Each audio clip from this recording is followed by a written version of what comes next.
Good morning, everybody. My name is Meredith Harris with the Marlborough Economic Development Corporation, and I am happy to welcome you to episode 21 of Exploring Economic Development with MEDC. I am joined today by my co-host, Jill Morin. Good morning, Jill. Meredith, I'm so excited. I'm excited too. So now that we're only doing this once a month, it's like I wake up on the first Wednesday of every month and I'm wicked excited. Yep.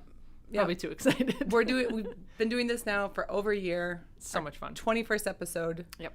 I'm really excited about today's episode because I'm born and raised in Marlborough. Yeah. Doing business in Marlborough. It's all of that. Downtown. Yeah. It's a little bit of live, it's a little bit of work, and it's a little bit of play. Yeah. I'm really excited too because we have an awesome guest. I'm a little jealous. I don't think we've actually said this on the podcast, but I am pregnant. I'm expecting. Yeah, did you know that? Okay, I knew. You knew. It's not gonna be fake. But I'm expecting a baby in April, and so I have not been able to have any beer or really any coffee for quite some time. And our guest today is really well versed in both beer and coffee, which are two of my favorite things. So. Yes. But before we get to that, we've got to go through our. Oh, you got to reel me in. Right. Listen, Meredith, we're reeling it in. Okay. It's only 1:03. 10:03. 10:03. All right. My admin stuff. So I want to do a quick recap. Yes. The last episode, which was episode 20, was great. So much fun. Yeah. We had John Weaver in from MBI in Worcester.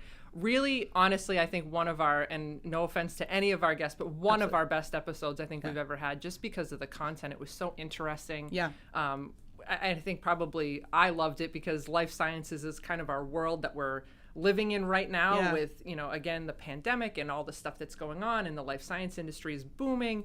That's something that we're talking about all the time. So it was really cool to hear his perspective.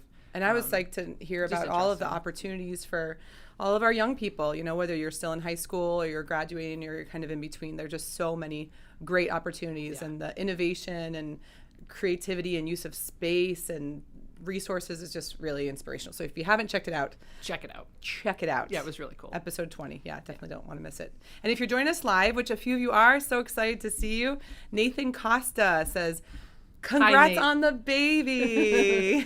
So I'm actually going, so this is my friend I was just telling you about. This is Nate, who listened to me and is joining us today, which is great. But I'm going to meet Nate's new baby tonight. My good friend Trisha had a baby in December. So welcome to Hudson into the world, and we'll be meeting him later tonight. So that's exciting. Awesome.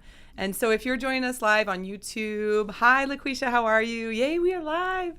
Let us know where you're watching from. Let us know what questions you have for us, for our guests, anything Marlborough related, economic development. We're all about it. So we're also playing this we will be putting this on our local cable access channel, WMCT TV. They will be playing it on cable TV there. And as you could see before, there are, we left our email and our phone number. If you have any ideas for future episodes, if you have any questions about Marlborough, economic development, beer, coffee, bring it on. You can reach us down there on our email or on our phone. You can feel free to give us a call. Right. Yeah. Awesome. All right. So without further ado, I want to introduce our really exciting, fun guest, new MEDC board member, Marlborough resident, Marlborough business owner who works, and plays in Marlborough all the time, Melynda Gallagher. Melynda, thanks for joining us this morning. Thanks so much for having me. I'm excited to be here. We're so excited to have you. You are going to be such a fun guest. I can tell already. You've got a wealth of information. We're so excited to hear all about that. So before we jump into kind of the business side of what you do in Marlborough, tell us a little bit about yourself. Marlborough High School graduate. You grew up here, you and JP. So tell us a little bit about that. Yeah. I was born and raised in Marlborough. Went to Marlborough High School, was on the track team there. I currently live in Marlborough. The only time I really wasn't living in Marlborough was when I was at college. I went to UMass Amherst. Still local? Yep, still local, still Massachusetts. But I was still always home, back in the city. So, that's awesome. I've been here my whole life. I feel really passionate about this city, and I'm excited to chat a little bit about it. So, okay. Entrepreneur, so you have a really cool story. And I remember when we first met you, we had started this, I'm not kidding when I say a nationwide search for a brewery to come to downtown Marlborough. And what exactly does that mean? So to bring it back, a little bit of education, 2014, we do the downtown rezoning. Lots of people, lots of stakeholders, folks come out to talk about what do they want to see downtown.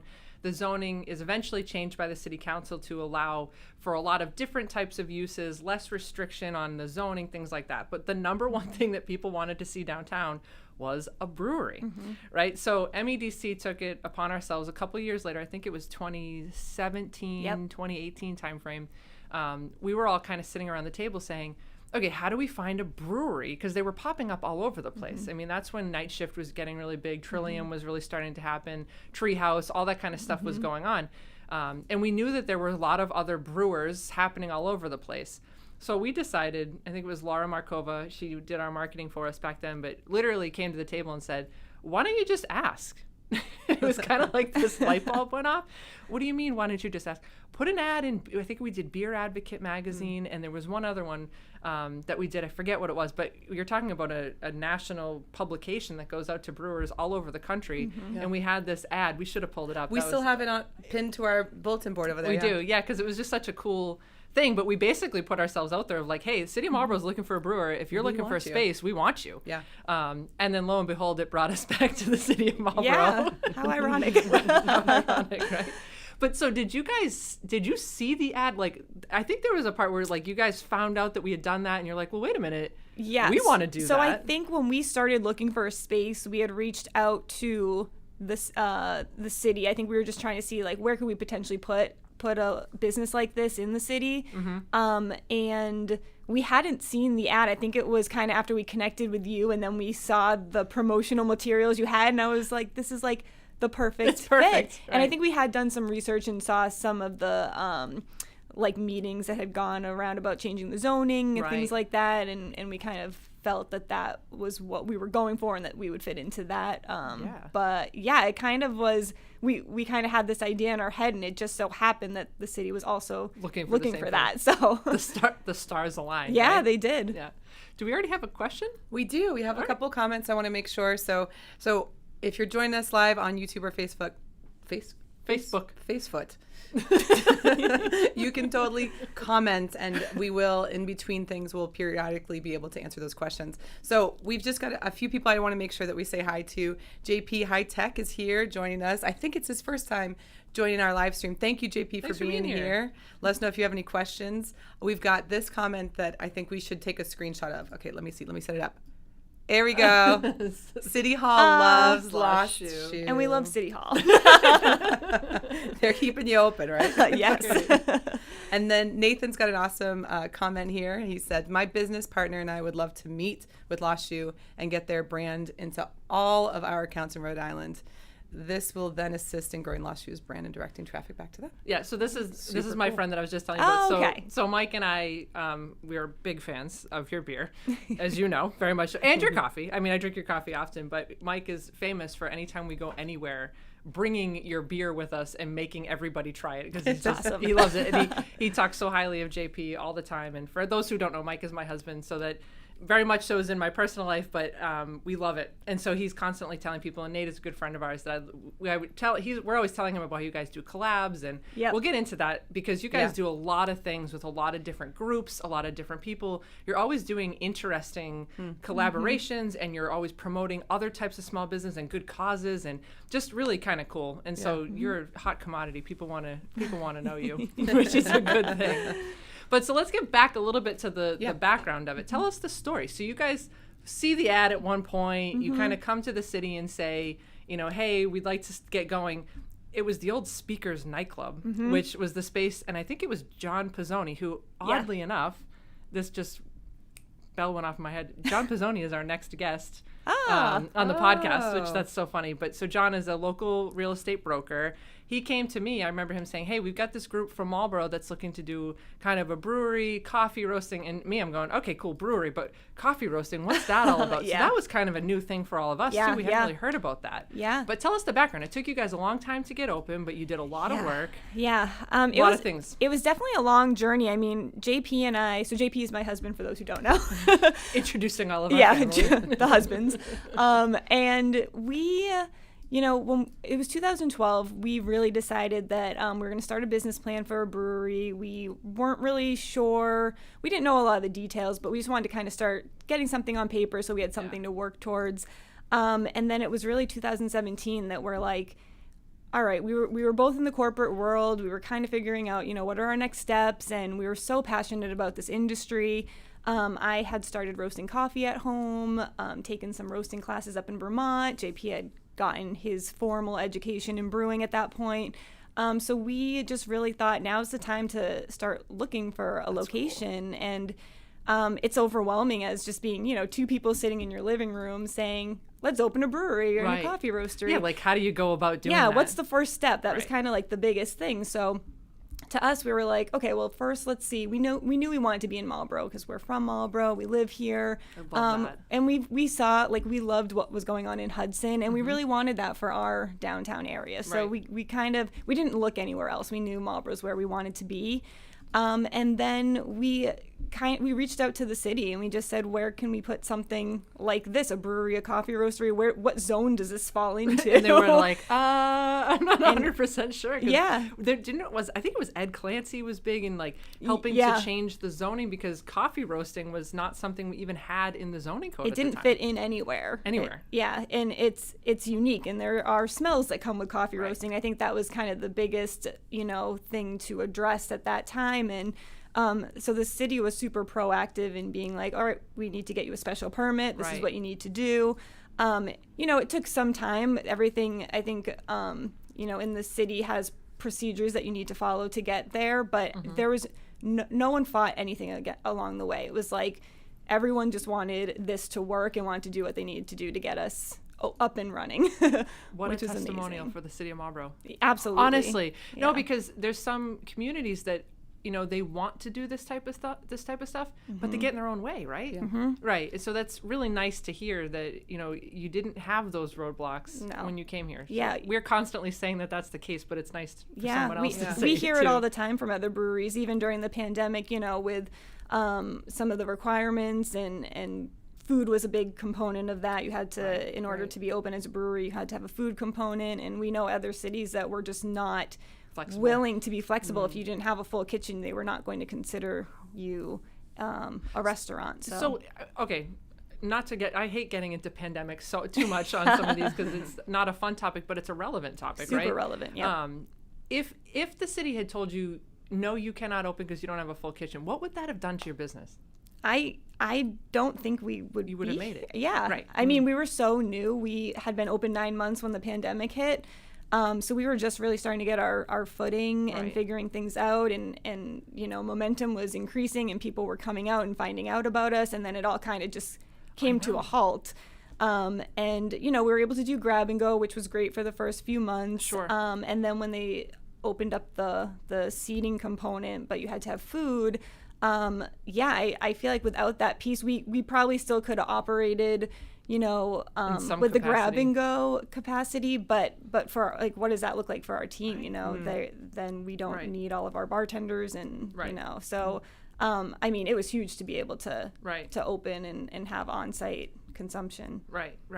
No, you think about that. I mean, you guys had just opened, not just opened, but had just opened. Yeah, you were still getting yourselves going. I remember at the beginning, you and JP were both still working. Yeah. You were still working your corporate jobs and you were trying to get the brewery. I mean, just such an incredible story about the two of you and how you really made this happen. And I remember watching the progression too of the space come a long way. They did a ton of work in that space. And it's also a great story of having been to speakers a few times.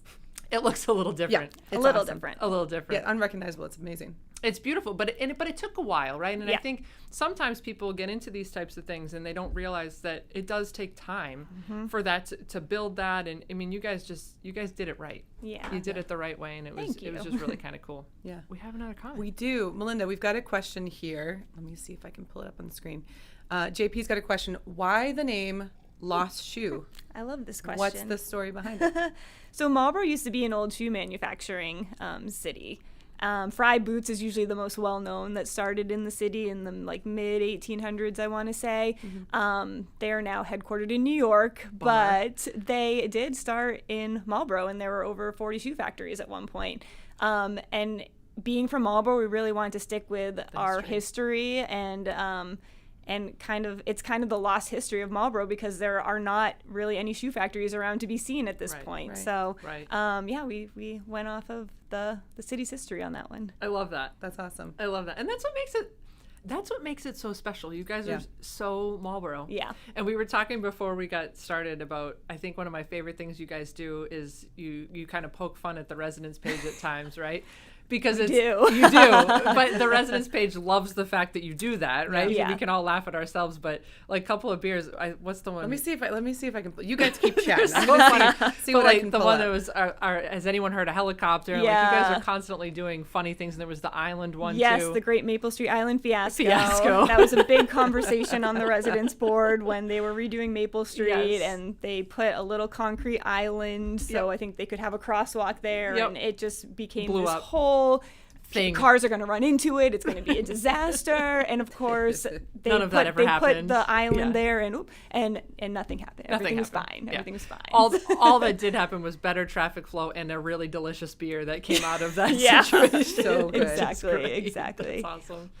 So, all right, talking about your involvement in Marlborough, right? You are also involved in a lot of different committees, boards. You're on the rec board. You're also just joined the MEDC board. We won't quiz you too much because you've only been to one meeting so far. But we're excited to have you on the MEDC board because honestly, I think you're going to bring a completely different perspective to a group. You know, we have a big mix of people on our board, a lot of large corporations. We have a lot of small business owners, people that are residents of Marlborough, but also business owners of Marlborough, just a wide variety. And I think the difference with you is you're bringing this really new, fresh ideas around what the younger generation is looking for, right? And you guys are so cool when it comes to your marketing and the things that you're doing. So tell us a little bit about the strategies, right? Like, how do you guys keep coming up with all this stuff? I think from day one, community's always been what we focused on. It's literally the thing I come back to every single day when I'm trying to make a decision for the business. I always ask, is it good for the business? Is it good for our community? And so that's really helped us kind of figure out what to invest our time in and energy on when coming up with kind of these events or beer cans or honestly, anything in the business.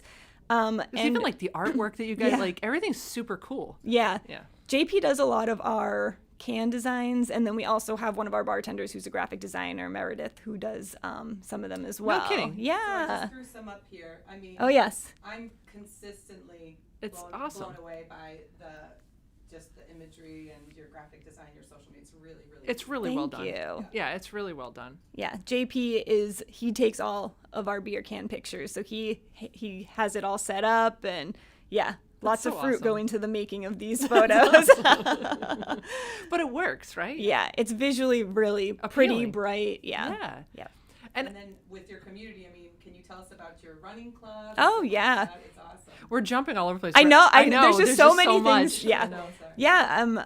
Like I said, the community is always kind of the center focus of what we decide to do with the business. And so we started Run Club very early on. I think it was in the first month of us opening. We started our Run Club, and that summer, just a few months into our business, we were up to like 80 to 90 runners every week. There's been like a ton of people running in the middle of the winter. I always find it very amazing that there's still people out there. Yep. So when the pandemic hit, we obviously kind of, we were still doing them every week because it was outside, but we kept it limited to a certain number of people. And it hasn't quite grown to that same number of runners that we used to get, but we still would have pretty consistently 30 to 40 over the summer, and we had I think 4 or 5 runners this past Monday after the big snowstorm, so people are still coming out, and I love it. Yeah, it's so fun. And then we do trivia on Tuesdays, which is a lot of fun, and in the summer, I mean, we can probably get into this a little later, but we'll have our live music, hoping to do that again. So So when somebody like my buddy Nate, who's watching, comes to me and says, would they be interested in chatting with us? My answer to anyone is always yes, because you guys are so open to talking to people. You're so willing to explore ideas. It might not always work out. But hey, let's have the conversation. How do we think outside the box? Like, that's what you guys do. And it's just, I'm never afraid to refer somebody to you guys because that's what you guys are all about. Yeah, we love and it's it. just so cool. I mean, you guys did the Pink Boots Society? Like you were doing a collaboration with them at one point. Yep. You guys have done all kinds of really cool things with other brewers throughout the state. Yep. You're really involved in the Mass Brewers Guild. Like all these different things that you guys are doing.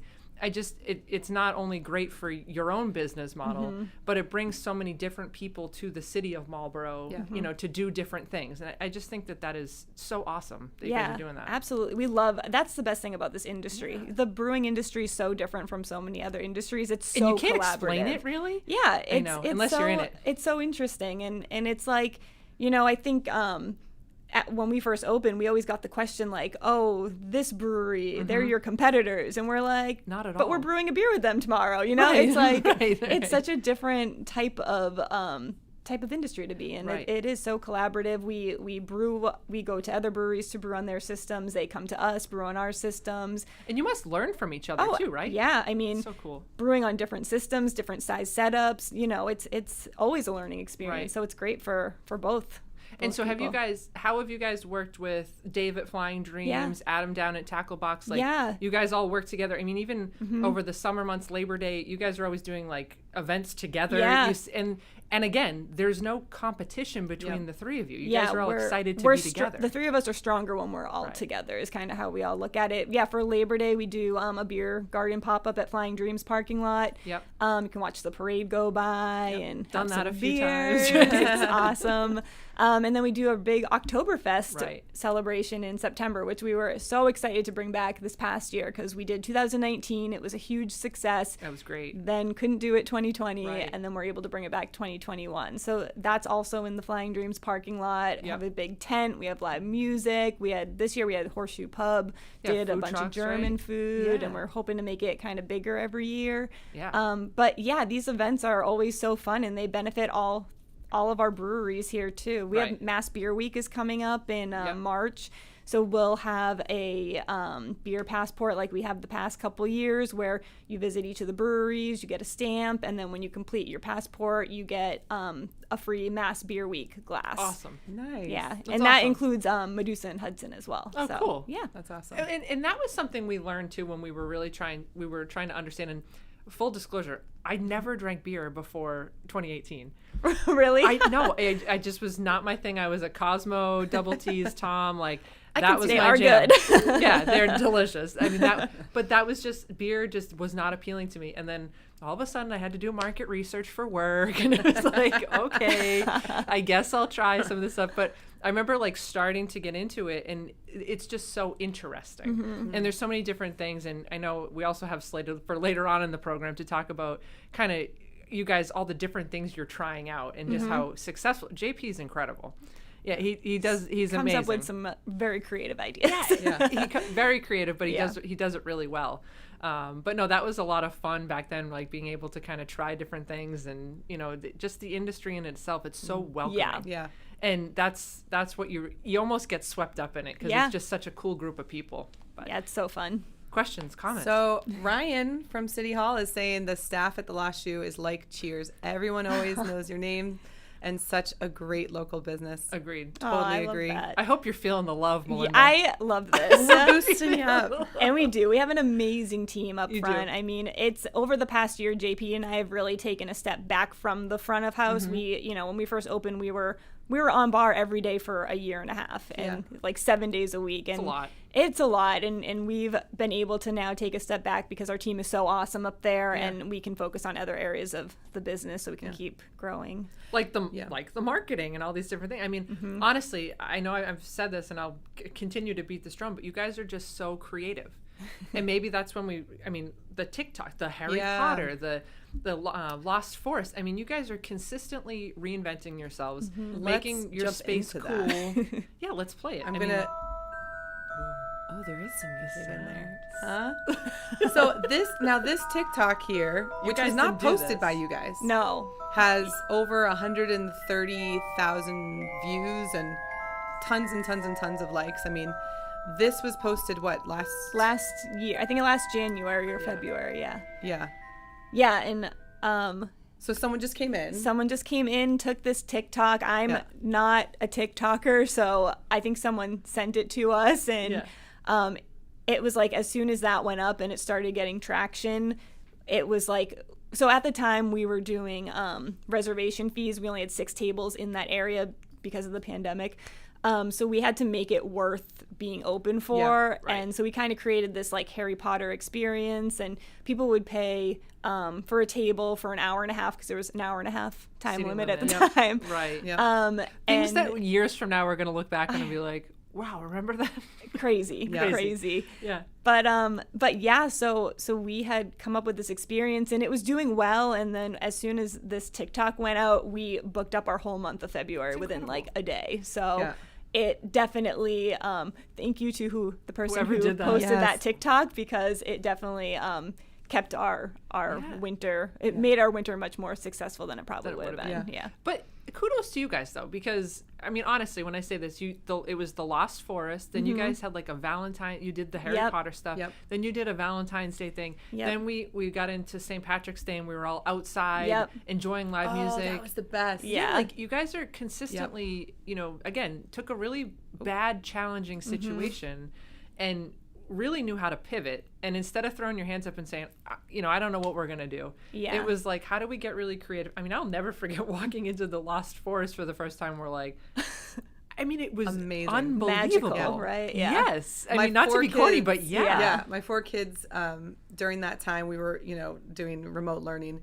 And my oldest, who's now 11, started reading the Harry Potter books. And every time he finished a book, the kids and I would all watch that movie. Yeah. And so I don't remember if it was like the second or the third one that Matthew had finished, and then we came over, and I don't even think that we stayed for very long, like we didn't book for a whole 90 minutes, but I just walked the kids through and they were like, yeah, it's incredible. It's like they Disney loved it. Yeah. All 4 kids were astounded by it. So I mean, like you said, the innovation and the, you know, sometimes when we have a lot of limits on ourselves, it forces creativity to come out. Like, okay, we can't do this. There's an opportunity to really be innovative here and to do something that other people aren't doing. And even just the way that you designed it to have people book, and it was, things just move so quickly. And the culture there, it's funny. So like us, we both graduated from Marlborough High, and as much as the Lost Shoe feels home, it also feels really trendy. Yeah. Like I did a trip in LA a few years ago, and like when I go to the Lost Shoe, even just the customer service, like there's just this newness to it. So again, not trying to stroke your ego, but I think we're doing here we are. I think we're doing a little bit of that today. Yeah. No, but super. From an economic development perspective, the visitors, so that TikTok alone, right? Those 130,000 people that viewed that, they have never heard of Marlborough before. And now all of a sudden they're hearing about this brewery that's in downtown Marlborough. Now they're coming to downtown. Not only are they stopping for a beer at Lost Shoe, but maybe they're stopping at the bookstore, word on the street to grab a book on their way out. Then they're going to go to Flying Dreams to have another beer before they leave, and Welly's for a meal. Like that's what I think, that's why we're so excited, because that's exactly what we do here at the MEDC is try and foster that type of, you know, visitation to the community, and that type of, you know, spending people's dollars, and that type of economic development. Absolutely. That's what it is. Yeah. So that's just exciting. We just think you're great. Thank you. Well, it's easy to be great in the city. It really is. That's awesome. Honestly, I've never seen anybody that is more willing than Melynda to just throw the idea out there. Oh, yes. Constantly. Lots of ideas. But they're always great ideas. And honestly, and again, sometimes it might not always work out, but you are never afraid to say, That's like, awesome. Hey, can we do this? Can we try this? Is there a way? And most of the time, correct me if I'm wrong, I think you find City Hall saying, yeah, let's find a way to do it. Absolutely. You know, I think one of the things when we opened that we kind of heard from other businesses is that, or other people in town, is that they thought, like, for some of these events that the city just was not open to having alcohol at them or things like that. And I think maybe at one time it was like that, but I think things have shifted so much recently, where breweries are such family-friendly places and places for communities. And so every time we've approached the city with wanting to pour at some event or do some sort of event on the street, they've always just made it work, made it happen, and made it happen so quickly. So awesome. We're so appreciative of that too. Yeah, I mean, like, bring the dog. Like, the dog loves to go to Lost Shoe.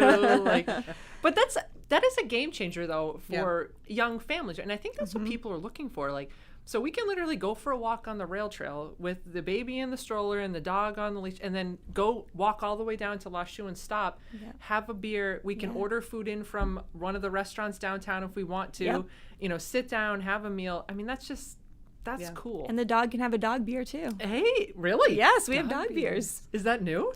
We did it this past summer. It was very popular. Cool. Yeah, it's like a chicken bone broth watered down. So even when we add the water, it kind of foams a little on the top. So So Lawson is going to be really. So I Lawson. named my dog after Lawson's Sip of Sunshine. Beer. So clearly we got her after 2018 when I became obsessed. That's really cool. Yeah. That's really cool. Do we have another question? We do. We've got some great engagement, guys. Keep them coming. It's awesome. So Steve from the Marlborough Regional Chamber of Commerce says, Hi, Steve. The crew at the Chamber of Commerce also loves La Chaux. Great place to meet and enjoy great coffee and beer. Thank you so much for being here and for your comment. Thanks. And our buddy Spencer, our pal how you doing, Spencer? He seems to be doing great. He sent me a message the other day of this beautiful view out in Rhode Island, and he's doing. We miss you. We miss We you. miss you. We miss you. Yeah. Yeah, that's awesome. Yeah. All right, so before we get too far, believe it or not, we're bumping up against time, Which is crazy. which always happens. It always Yeah. happens. But before we let you go, I do want to talk about the Toolbox a little bit. Absolutely. So MEDC, as many of you know, if you've been watching the podcast, has a toolbox that we call it. Linda's the face of our toolbox, but really just a suite of what we call incentives to help business either start or grow in Marlborough. Melynda and JP were one of our first recipients of the toolbox way back when. Tell us a little bit about that. So it was a grant to help you guys fund. Was it the coffee roaster? Yeah, our coffee roaster. So how did that help you? What Oh my did that gosh. mean to you guys? I mean, you know, starting a new business is very overwhelming to begin with, and then being in a city that wants it to happen and wants to help you get there is just unbelievable. I mean, like, you know, we were kind of prepared to, with every project it goes over budget. I mean, I feel like that just is the way of life, it is. right? Like, Right. And to have this resource, it funded, I think, over half of our coffee roaster cost, which is not cheap. Right. And again, we needed a special permit, and that was kind of part of that whole process too. But I mean, it was so important for us, and we were so appreciative of being able to have that opportunity to get that grant and help us with that coffee roasting piece. Yeah, I mean, even outside of that, I know during I keep talking about the pandemic. I'm not supposed to talk about it's the our pandemic. life, though, right? So we've been dealing with that for the last 2 years. But even the MEDC helped us out with getting umbrellas and some tables for outside too, and then the barrier covers and the barriers and orchestrating that. So I mean, the MEDC's been amazing, and there's so many resources. I know we've kind of given your information out to some other local people who have been thinking of coming to the city, and we're like, you need to reach out to Meredith and the team because they can help you out for sure. And if it's not, you know, a financial incentive, it's getting you in touch with the right people in the city. So we awesome. appreciate that, because honestly, for a long time, I think we were, you know, chugging along, doing our thing. But one of the hardest things that we found is getting our information out, not beyond Marlborough, because we've done a really good job with that for many, many years, but within the local community. You know, and case in point, you guys are Marlborough residents looking to open a brewery. We were looking for a brewery. You know, just being able to make those connections, I think, is so hugely important. So thank you for doing that. Of course. We have another comment. We do. We're lighting up over here. I know. Melinda, you're really popular. All right, so we've got this comment. It's Chris here. He says, also, their in-shop menus have QR codes to other local restaurants, spreading the love around downtown. P.S. Loving the new house-made syrups this month, dark chocolate cherry. Yep, that's brand new. Just came out yesterday. Spiced dark cherry. So he must be one of your special. most important customers. Yeah. I love it. I was really obsessed with the rosemary orange over. Oh, yeah. Oh, that was so good. So a lot of I got to try it, obviously. Yes. A lot of companies and brands, I mean, it doesn't matter what your industry is, there can be a temptation to just kind of keep your cards close and to what are they doing and one-upping. And I don't know, I'm just kind of reflecting on how cool that is and how, you know, no, you guys, teamwork. It's really awesome. you mean it when you say it all comes back to community.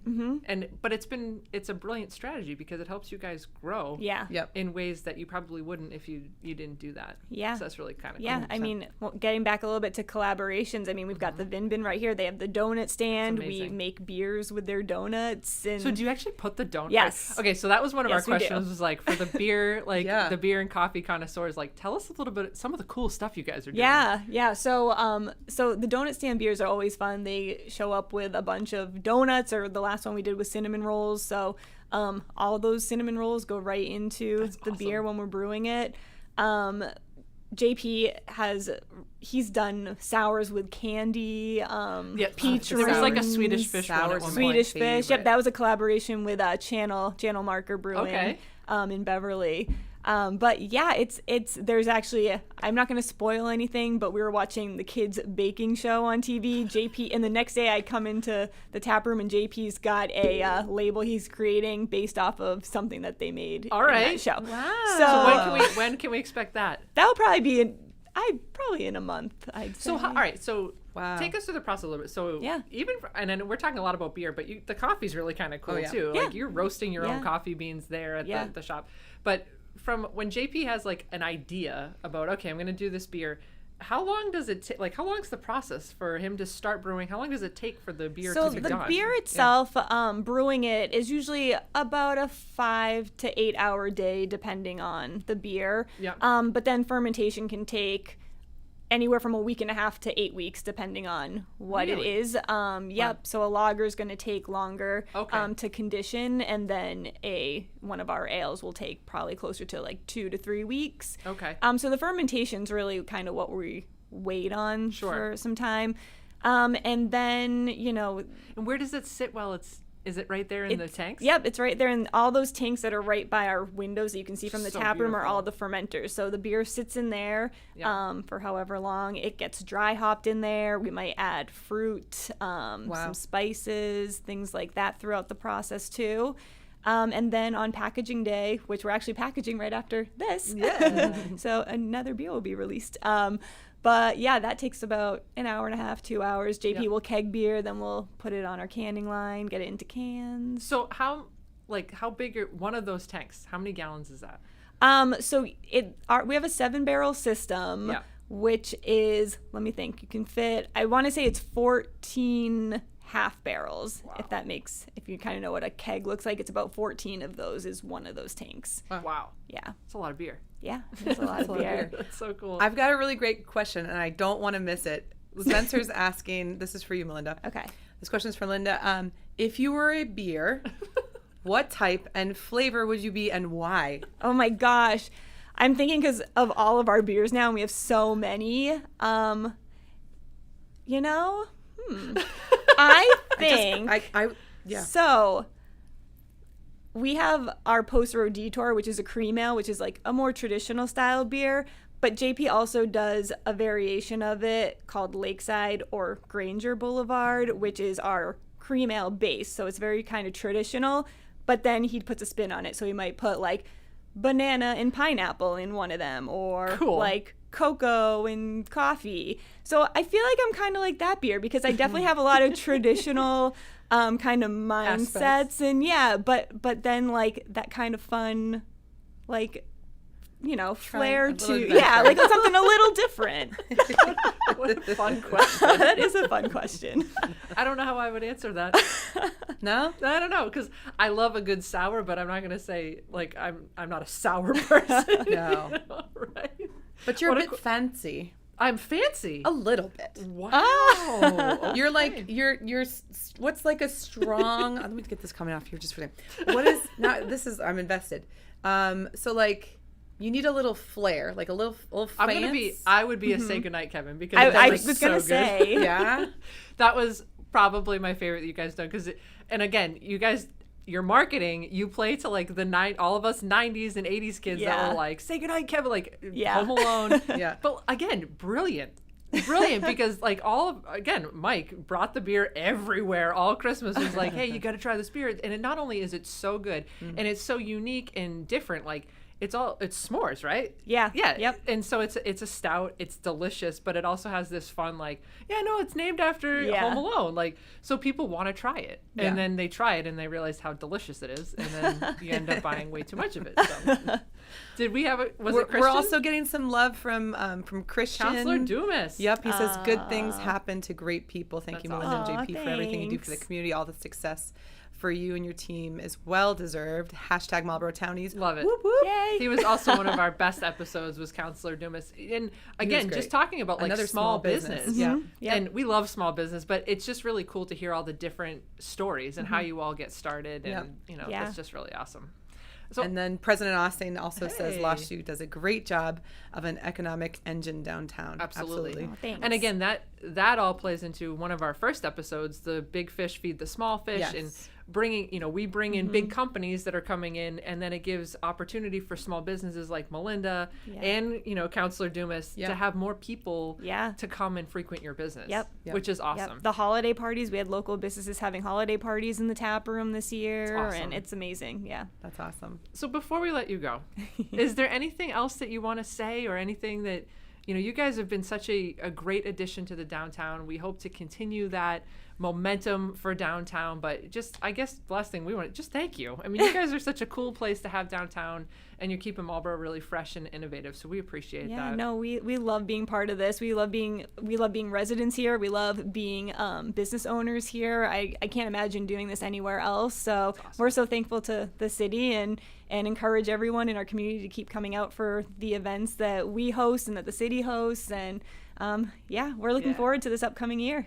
Yeah, so I think, and again, this is all still early in the works, but like you're even talking about possibly doing farmers market type of thing for this upcoming spring. I mean, you guys are just constantly thinking of things, and there's always live music. There's always really cool things, and bringing people to the downtown area, reasons to come down here, which is just phenomenal. Yeah, we love it. We love to do That's it. awesome. We love you, as if you couldn't tell. So I think we're going to not end the way that we usually end, correct? We're going to end with, because we want to show the Toolbox video. Because again, I think that's important for folks that are in the community, whether you're an existing business in Marlborough or if you are looking to set up shop in Marlborough. We want to hear from you, right? We want to talk to you because there are these programs that are available. And like Melynda said, even if one of the programs doesn't fit your needs, there's other ways that we can help assist get small business up and running. So we're going to play the video, but also wanted to tease a little bit, and I don't think we've ever done this, but we have John Pizzoni from Avison Young, who's going to join us on our next podcast. So we're really excited about John. He's going to talk to us a little bit about kind of the commercial real estate market, what that looks like, and how MEDC works with brokers to facilitate some of these, things that are happening around our city. So with that, we're going to roll the video, but hope everybody has a wonderful Wednesday, and we'll see you next time.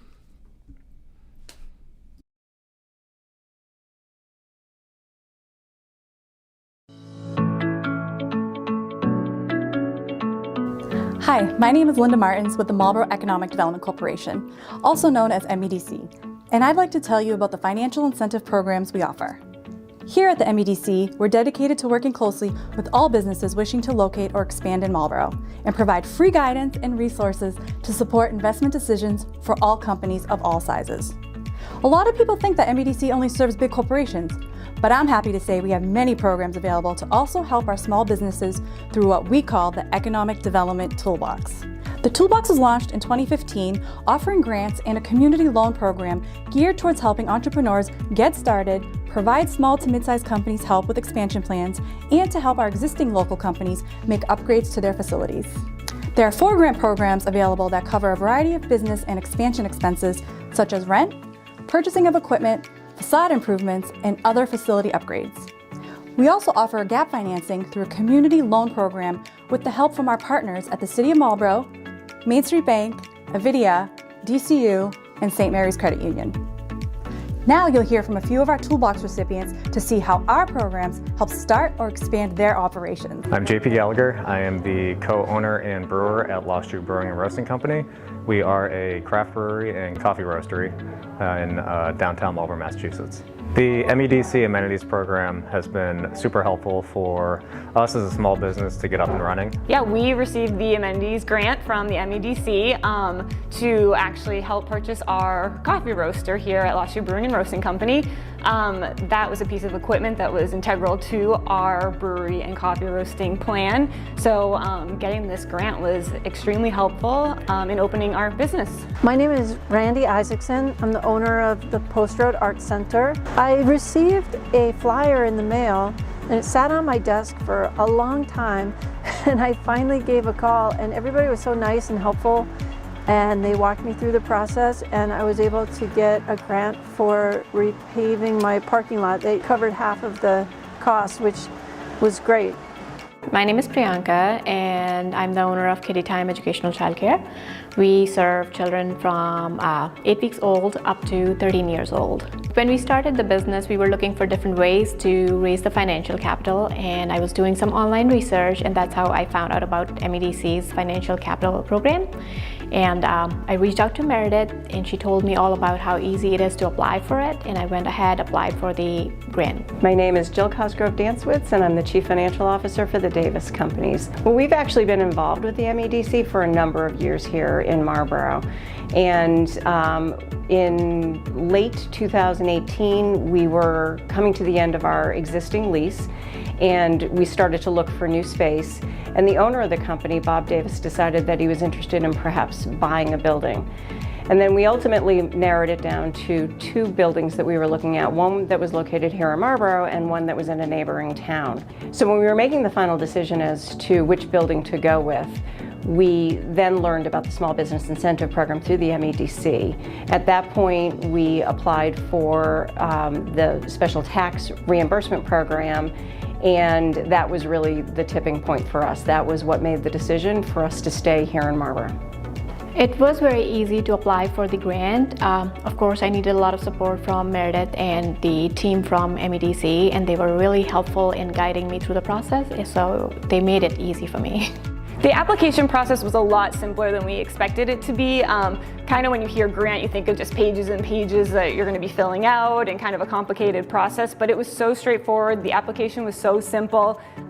Even the decision, the response we got was a very quick turnaround, so it was a very quick and easy process for us. Our experience was excellent. Beyond the Small Business Incentive Program, they were instrumental in helping us move through the permitting process and the inspection process here in the city.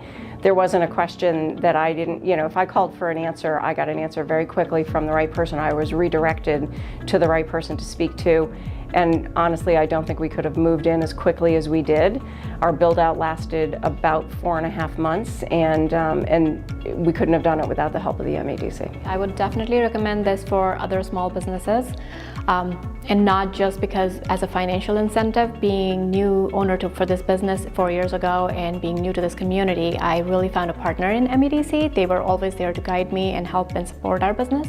So I would definitely recommend anyone who's looking for guidance to start a new business in Marlborough. It was wonderful working with the MEDC, even outside of the amenities program, just resources. If we have an idea that we want to execute and we're not really sure who to go to, the MEDC's always been able to point us in the right direction and get us in touch with the right people to make that happen. So the programs they offer are amazing, and then just the resources that they have as well have been so helpful. I would absolutely recommend working with the MEDC. Their whole mission is to make it easier for businesses to come into this city. And even though we were already in the city and we're pretty well established here, when you're entering a process like this for the first time, you really do need resources to be able to help you through the process. And like I said, they were instrumental in making it a smooth process for us. I would recommend the MEDC as a resource to take advantage of. If you're a new business, they really help you achieve your goals at coming to fruition, and I would strongly recommend the programs that they have available and working with them to make your dreams become a reality. I just want to thank Meredith and the whole team at MEDC for all their support, and it has been great for years, so thank you everyone, thank you a lot. I think opening a business in Marlborough, this is the time to do it. There's so many cool things that are starting to happen in Marlborough, and the resources are here. The city's so involved and wants small businesses to succeed, so it's really a great time to open a business in Marlborough. You guys do great work and help make the Marlborough community an even better place to have a business. If you'd like to learn more about our programs, please reach out to us via email, give us a call, or visit our website. You can also follow us on social media by searching @Marlborough EDC.